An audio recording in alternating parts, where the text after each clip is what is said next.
All right, let's talk about something that can sound, well, pretty scary. The word cyst. Especially when your doctor mentions it in the same sentence as ovaries. Your mind just goes there, right?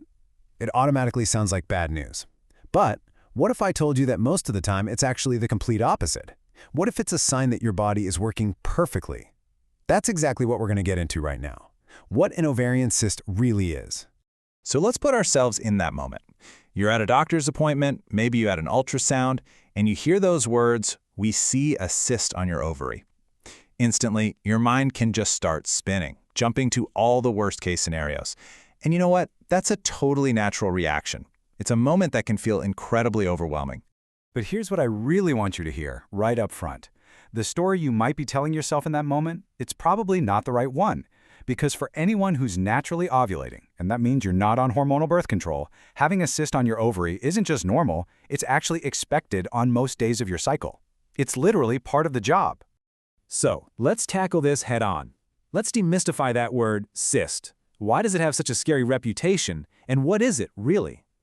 Okay, the big reveal. A cyst is simply a fluid-filled structure. That's the definition. That's it. You can get them all over your body. But when we're talking about ovaries, these little fluid-filled bubbles are basically the homes for your eggs. So a cyst isn't automatically a red flag. In fact, it's a fundamental part of a healthy, functioning reproductive system. So let's dive into the most common types you'll ever hear about, the functional cysts. And that word functional is key here.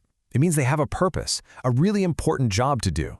And here's the whole process laid out. It's pretty amazing when you think about it. It all kicks off in your brain, which sends out a signal called FSH. That signal tells a follicle, which remember is just a cyst with a tiny egg inside, to start growing. As it gets bigger, it starts pumping out estrogen. Then, boom, ovulation. The egg is released. But the story doesn't end there. That follicle then completely changes and becomes something new, the corpus luteum, and it's got a whole other job to do. So here they are, the two main players in our monthly cycle. First up, you've got the follicular cyst. This is what you have before ovulation. If you looked at it on an ultrasound, it's just this simple, clear, black circle. Its whole job? Make estrogen.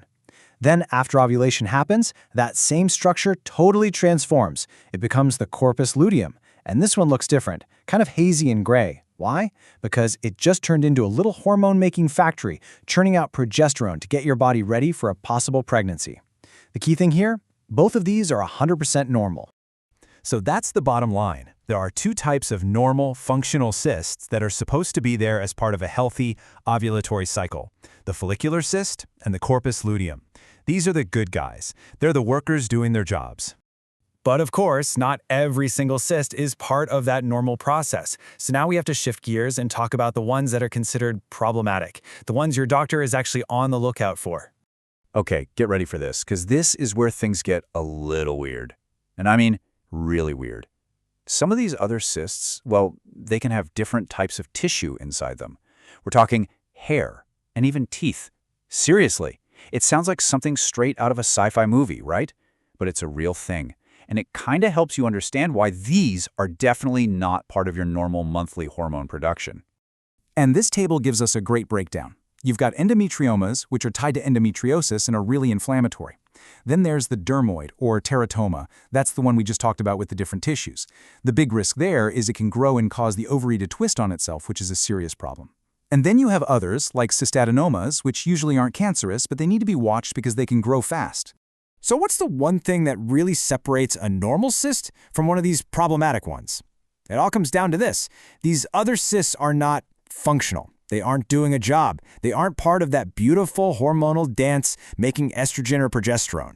They're just there, taking up space without contributing to the cycle. Okay, so now that we have all this information, what's the game plan? How do we take this knowledge and turn it into real, confident action when it comes to our own health? You know that classic moment when a doctor might say, "Oh, it's just a cyst, it's no big deal." And look, they're very likely right. But now, instead of just nodding along, you have the power to ask the next question. That's great to hear. Can you tell me why it's no big deal? Is it because it looks like a functional cyst? See the difference? It's about empowering yourself in that conversation. And here they are, the exact questions you can take with you. Is it functional? What did it look like? Was it simple or complex? What's the plan from here? Are we just going to watch it? Asking things like this doesn't mean you're questioning your doctor. It means you're an active participant in your own care. You deserve to understand what's going on in your own body. So we've come a long way. We've gone from that initial feeling of fear to a place of real understanding. You now know that cyst isn't just a scary four-letter word. It's complex. You get the difference between a normal, hard-working cyst and one that needs a bit more attention.